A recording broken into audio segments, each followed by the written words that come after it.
आजकल ये वीडियो बहुत वायरल हो रही है कि एक प्रोफेशनल एमएमए फाइटर को अपने फाइनेंसिस मैनेज करने के लिए एक गार्ड की जॉब करनी पड़ रही है। उसके अलावा तुमने ऐसे इमेजेस भी बहुत देखी होंगी जिसमें एक साइड एक सोशल मीडिया इन्फ्लुएंसर को दिखाया जाता है कि वो महीने के लाखों रुपए कमा रही है और दूसरी साइड एक ओलंपिक गोल्ड मेडलिस्ट जिसको अपने फाइनेंस मैनेज करने के लिए सब्जी बेचना पड़ रहा है। अब ये चीज ऑफकोर्स देखने से बहुत बुरी लगती है। इसको देख के हम इंडियन सिस्टम को गाली देते हैं कि इंडियन सिस्टम स्पोर्ट्स को सपोर्ट ही नहीं करता, लेकिन यहाँ एक्चुअली प्रॉब्लम ओनली सिस्टम की नहीं है। यहाँ पे एक्चुअली प्रॉब्लम अवेयरनेस की है। जो ये स्पोर्ट्स पर्सन जिनको छोटी मोटी जॉब करनी पड़ती है ये एक्चुअली कम अवेयर है अपने करियर को लेके। अब ऐसा मैं क्यों कह रहा हूँ, ध्यान से सुनो। इंडिया में आज के टाइम पे जो भी बच्चा स्पोर्ट करना स्टार्ट करता है वो ये सोचता है कि मैं ज्यादा से ज्यादा मेहनत करके कोई गोल्ड मेडल ले आऊं, उसके बाद गवर्नमेंट मेरे को प्राइज मनी देगी, साथ में मेरे को कोई गवर्नमेंट जॉब दे देगी, उसके बाद लाइफ सेटल। वो इसको बस अपने करियर का एक पीक पॉइंट समझ लेते हैं, लेकिन रियलिटी इससे अलग है। आज के टाइम पे हार्ड वर्क के साथ साथ स्मार्ट वर्क करना बहुत जरूरी है।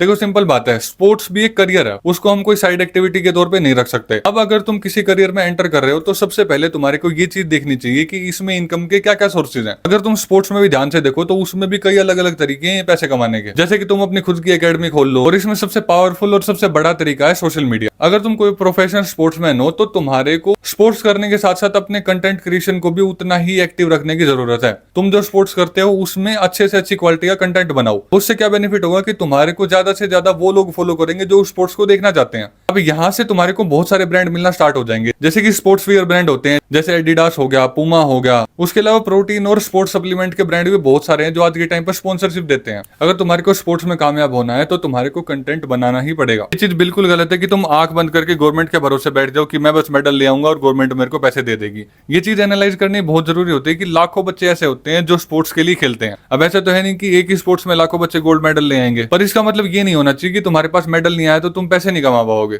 और मैं ये चीज ऐसे ही नहीं कह रहा हूँ। तुम वो स्पोर्ट्स पर्सन देखो जो अपना कंटेंट बनाते हैं, जैसे कि नीरज चोपड़ा। वो भी ओलंपिक में गोल्ड मेडलिस्ट है, बट आज के टाइम पे अगर वो कोई भी मेडल ना लेके आए तो भी वो बहुत सारे पैसे कमाएगा, क्योंकि उसने अपने सोशल मीडिया पे कंटेंट की मदद से इतनी वैल्यू बना ली कि उसको ऑलरेडी बहुत सारे ब्रांड मिलते हैं।